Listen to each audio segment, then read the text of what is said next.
Couch Surfers. Chapter 25. The heavy wind smeared endless raindrops against the windshield. When Bonnie locked the door, Jose slid in next to her with the axe over his lap. She slid the key in the ignition and fired up the engine. Then she hit the headlights and saw 2 rays of light shoot into the rain. The car rolled forward and there was a clumping sound in the air, and the steering wheel jerked hard to the side. Jose was nervous. "Go lighter on the gas." She steered towards the gate. I hope no one's following us. Do you see anyone?" When she glanced in the rearview mirror, she screamed, "Fuck!" Jose grabbed her arm. "What the hell?" She reached for the crowbar. "I think I saw something back there." "Where?" "In the back seat." Her hands trembled on the steering wheel. Jose jumped and turned, but it was too late. A hand grabbed his head and snapped it back. The hand wore a blue utility glove, and Bonnie saw a red handkerchief cover the face. And she then saw the long machete, and it cut into Jose's throat. And the blood spurted to the windshield, and she couldn't keep her fingers still, and the car started to spin. Fuck! It all happened so fast. Jose's body fell into hers and she screamed. The attacker's hand was reaching out to get her just as the car slammed into something. The impact must have sent the attacker back, giving her just enough time to grab the crowbar and bolt out the door. She saw the shed looming in the distance and ran out. Got to get out of here. But the car door slammed behind her. That demon was outside with her now, chasing after her. It has to be Orville. She clutched the crowbar and kept running, her legs starting to get heavy again, flimsy as rubber. And then her knees buckled and there was trembling, and the wind was cold, and the rain was too heavy. But she could not let it all slow her down. She kept running. There was no other choice. Keep going. Don't stop. But where to go? Not back to the house. No, not safe there. And she turned to the grassy field and crest of mountains, but it was too dark in the distance, and the trees were too thick. There was only the shed. Yes, and it was getting closer, much closer than anything else. So she ran back there. His footsteps were starting to gain ground on her with the sound of pebbles crunching, and when she turned to see, he was now clutching the axe and he was catching up. Too close now. Got to hurry. Inside the shed, Bonnie locked the door and cut the flashlight. She wasn't safe by any means, not with a window to the right. So she crouched low to the floor and kept watch on the window. There was a long silence, too long for him not to try something. Why the silence? Why the long passing of seconds? Minutes. Then she heard footsteps outside the door, and the doorknob turning. The knob kept twisting, and then the door shook hard to break the lock. He kept shaking it, harder and louder, and his voice was angry. "Let me in." And then there was silence again, as if the softness of a feather could be sound. And she heard her heart pounding. Thump, thump, thump, pounding hard, heavy in her chest. And then an axe split into the door as she clutched the crowbar. It slammed into the wood and smashed into the door again and again. He was determined, wood cracking, splinters becoming holes, and she closed her eyes to pray. "Please, God, bless me. Save me. Please don't let me die." And suddenly the axe stopped and everything went silent again, and she heard only her breath and pounding heart. Thump, thump, pounding. It was heavy in her chest, but then a shadow moved by the window and the silence carried on, for quite a while, until she heard someone knocking, and the knock was impatient, hard and heavy, and it knocked on the door in a panic. "Let me in! Please, let me in!" It was Hal's voice. "I know you're in there. Please, I need your help." She didn't know what to do. Was Hal the killer? The last she'd seen of him, he was angry at Rick and Susie, and he was jealousy over Cindy. And then there was his arrow in the bathtub, and that was where Susie was found dead. "Hurry!" Hal yelled. "He's coming to get me." She didn't trust him. She couldn't trust anyone now. Not Orville, not Hal, not anyone. And then she heard something hit the door and it slammed hard. One loud thump rattled the wall and sounded like the axe again. And then suddenly something crashed into the window, busted right through the glass. And a head hung over the windowsill, blood pouring out, lifeless limp arms hanging down. And Hal's eyes rolled up into hers, the life running out of him. and the axe was in his back, stuck inside his ribs. And then she saw the attacker's hand, a blue utility glove, blood-stained, and it reached over to wrench the axe free. And she rose with the crowbar, guided by instinct. She reacted. Yes, finally, without fear, she reacted. Not me, not without a fight. The killer's hand was on the axe when she swung, and she landed a hit to his right arm. She knew she had broken a bone with the force she brought. Yes! And she heard a loud lion's roar, his scream fading into the night and trailing away in the distance. And she knew she'd won for now, biding time for his next attack. He would be back. Yes, she knew he would come again. When she slipped into the back room to hide, luckily there was a latch on the door and she locked it. No windows in the room. No other way out, but through the latched door. Bonnie knew she was cornered and thought of the Bible she'd read earlier. There only one hope left for her. Father in heaven, please save me. Only a few words of hope she had left as she heard her heart pounding hard in the darkness. White stars as she rubbed her eyes. And only a minute had passed. Thump, thump, thump. She had no idea how long she was in there, alone, losing any sense of time. And she felt dizzy, nauseous, crouching over to fight the sickness, to fight vomiting again. And the thought of that dead body out there, it was terrible to know she could be next. No final words to her mother or uncle, just teary-eyed regrets over her casket. We told you about strangers, Bonnie. We told you about trust. And the sound of Jose's voice was haunting her head too. Memories of him in this same room not so long ago. Death. It's so bizarre. How a person can be alive one minute and gone the next. There was only the darkness now and the feeling of the crowbar. She couldn't take the darkness anymore. No more. Not ever again. She turned on the flashlight. It took a while for her breath to calm down. Finally. And the silence outside carried on. And she felt comfort in the light. And she reached for the whiskey bottle on the floor. But it was empty. And the smell of Jose's sweat lingered in the air. And the thought of what happened to him tore her insides. Terrible. Too much to remember. And the sight of Orville's mother. The blood smeared all over Orville's face. I just hugged my mother. She was the only one who could love me. And this played over and over in her mind. You can trust me. I'll never harm you. It made her sick to her stomach, and she had to fight back bile again. Over and over in her mind, his voice kept speaking. And now she was trapped in this room, no way out, but through the locked door in front of her, and he would wait outside for her, until she was starving, until she was thirsty. No phone out there to call for help. And then the guilt of Hal came, his pleading for her to let him in, and she could have saved his life. How could I know? How could I ever trust he wasn't the one coming to kill me? There was only Orville left. Everyone else was dead. She clutched the crowbar, and the solid metal gave her comfort as she brought it close to her body.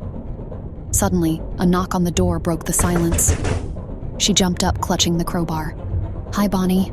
I've come here to save you, the voice said. It was familiar. Hey, it's me. Who? Ted. Ted? Yeah, it's me, he yelled out. That fucker just attacked me. I'm bleeding, real bad. I thought you left. She lowered the crowbar. I did, but then I came back for you. For me? I knew this was going to happen. Knew what? She said, staring at the plain wooden door panels. Everyone's dead. I knew Orville would do this, he said. Open the door, Bonnie. You can trust me. Trust. There was that word again. Could she trust anyone again? How could she? Ted's voice pleaded. Come on, let's get out of here. How? The van, he said. I stole it. She wasted no time unlocking the door. She had to trust this was the only way out now. Maybe he did steal the van and come back for her, didn't he? Ted wore a yellow raincoat over his chest and his arms were tucked inside the pockets. See, I told you. There was something about him she didn't like. Maybe it was his wide eyes, that same weirdo stare that Orville had. Or maybe it was the way his voice seemed robotic, inhuman. He smiled. How are you, my love? Are you all right? She stepped back with her hands still clutching the crowbar. You're not my love. You never were, and never will be. He approached. What's wrong, sweetie? She lifted the weapon and backed to the corner. Keep back. Why? I don't know, she said. Just don't get any closer. I know you're frightened, in shock over what's happened, but I'm here to help. The smile slowly faded in his face. Then he stepped closer, and his eyes came into hers.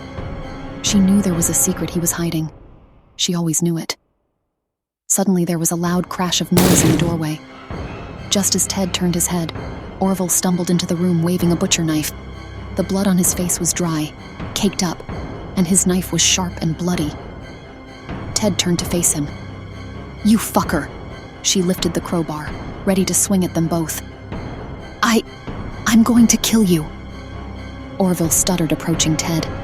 He lifted the knife to swing just as he glanced at Bonnie. His eyes were wide and frightening, as if possessed. You can trust me, Bonnie. I'd never hurt anyone. You son of a bitch, Ted yelled. The two men eyed each other. Orville held the butcher knife with both hands trembling. His lips quivered. Ted glanced at Bonnie and stepped closer to her. He's fucking nuts. Look at him. She didn't like Ted approaching. No, she didn't trust him either. No, something was terribly wrong about this. About seeing Orville there with both hands on that knife. Who the hell killed everyone? Suddenly she remembered striking the attacker after Hal's body came through the glass. She had struck his right arm, and it was a strike hard enough to break bone. So she observed each of Orville's arms. No sign of bruising, no sight of injury. Ted kept approaching, too close to her now, and she jumped back. His hands were still in his raincoat. He could be hiding his hands knowing she'd know he was the killer. The wall was just behind her. No way out. No choice but to defend herself. Get back, Ted. She lifted the crowbar. Your hands. I want to see them. My hands? Let me see them. Ted slid his left hand from the cape. No sight of bruises or injury, but that wasn't the hand the attacker had used. The other, she yelled. Show me the other one. Ted stepped closer and smiled. Why'd you have to betray me? Betray you? His right arm slowly emerged, and it was wrapped in a thick white bandage that was blood-stained, and he carried a pistol, a revolver. You! She yelled. It's you! Ted slid the gun to his other hand and aimed at Orville. No, it's him! That fucking sicko! Drop the gun, she said. Your hand! I struck it when you threw Hal through the window. Orville's fingers trembled. He killed Mother. I know he did. Ted aimed the gun at Orville. Stand back, you fool. Bonnie held the crowbar like a baseball bat. She held it so high above her shoulder she knew she could hit him. Another step and I'm swinging. You little bitch! Ted's eyes rolled into her. You pulled me in and let me go, just like the rest. Then he glanced to Orville and aimed the gun. Blast! Orville stumbled back and dropped the blade. The bullet sent him into the doorway. He reached for his right shoulder and crouched over. Bonnie swung the crowbar to Ted's hand. The gun fell loose and slid to the floor. Ted stumbled back. You bitch! Then he crouched down for the butcher knife, but he was too slow. Bonnie struck him again in the head. He dropped over and she swung again and again until he was no longer moving. Until there was nothing to fear. No more movement. No more moaning. When his body came to a still silence, she saw Orville stand over him, clutching his shoulder. He killed Mother, took her away, killed my only love. Then Orville's eyes broke into tears. Yes, yes. I knew I saw someone push Cindy in the fire. It was him, in the garage. The one who stole the van, put a nail in your tire. Her eyes met his. It's over now. It is. His lips quivered. I told you I'd never harm you. She needed a man's comfort, the hug of him, but all the blood was on him, the blood of the others, and she saw an innocent boy in him, a troubled loner, not a killer, and it was that innocence in him that made her trust him again. The van, let's get out of here. Alert the police. It's in the woods, he said, parked in the brush behind the gate. His innocence, his troubled past, the eccentricity of Orville. It was in that innocence that she realized something in everyone can be seen that draws us into trust and makes us want to latch on and let go. And that was what Bonnie suddenly realized in that moment, something her uncle had never come to know. And no doubt, finding beauty in others can be our weakness, yes, and to find the good in others, and to latch onto that good is tough because of all the evil, jealousy, and envy. There's no other choice but to trust, or else all the world would be alone and alienated as Uncle was, and there would be no friendships, no lovers, no coming together between people. Orville's eyes trailed away. At least it wasn't you who died. Thank God. No, not you, my dear. But Bonnie couldn't listen anymore. She threw the crowbar to the ground and stepped out into the storm. It didn't matter if it was raining. The sun would rise again and finally a new day would dawn. She was free now, free from a menace she had once trusted. That charming hitchhiker so alone on the road in the rain. The one who recited French poetry. Bonnie still had her hopes and dreams ahead and herself to trust now. There was no way she could drive her car out. Bonnie made her way down the dirt road. They had walked a very long mile in the wind and rain before they found the van. The morning sun had just broken through the van window when Bonnie woke on Orville's lap. No more rain and fog. When she opened her eyes, she realized she was alive and the sun was warm in her hair, and it was a reprieve from all the rain last night and all the bloodshed, and she knew she was safe when she felt his fingers run through her hair. She turned to stare back into his dark eyes, those 2 brown beads, and that smile. And she could tell he relished the feeling of the touch she allowed. Yes, though it was not the same comfort he could ever give back to her. Not with his mother dead now. Not with all the bloody memories of what had happened. She glanced out the window and saw the barren side of the road and a field of tall grass. And there was a lake and dock with a cabin along the shoreline. The morning sun coated the waves with gold. "Where are we?" she asked. "Bear Lake," he said. "You fell asleep." She glanced at his shoulder, an open wound there, the blood no longer flowing, and he clutched it. "How's your shoulder?" "Hurts. Real bad." His voice was soft. His attention was on her. It was strange how unconcerned he was about the bullet wound. "We've got to get back to the diner and get help," she said. Yes, he said, staring off into a cabin set along the shore. "I don't remember how we got here." She rubbed her eyes. "Why can't I remember?" "You banged your head," he said, reaching his hand to her right side. "The van. We hit something last night, and I lost control with my shoulder. I turned down a side road and parked here." Suddenly, she felt a sharp pain on her head and looked into the rearview mirror. That bruise was dark purple, and an egg was there. Large, white, painful. "You hit the dashboard hard," he said. "Should have been wearing your seatbelt. Like Mother always says, you should never ride without one." Orville leaned over to peel away a patch of her hair. He wanted to touch her again. He had to. And then she saw the scar on his palm and felt nervous. She brushed his hand away and said, "We've got to get to the police. I don't want to see them." And then his eyes drifted off in the distance, as if they were looking at something, lost in thought. And then a slow smile came over his face and he reached out for her hair again. "No!" She pulled away. "Wasn't a girl murdered here? Is this the place?" She suddenly felt a bolt of fear. Why did he bring her here? "Please, let me touch you again. I need to." He reached out. "I must touch you. I have to feel how—" "No," she said. "No, we've got to get back." Suddenly she was scared again and all she could see was his dark eyes. And her mind started racing again, knowing a girl had been murdered at the lake. Did Ted kill her too? Nothing to fear. He is innocent right now, isn't he? And then came the roar of police sirens, and she saw the flashing blue and red lights. She was more than happy to see Detective Allen. She was safe now,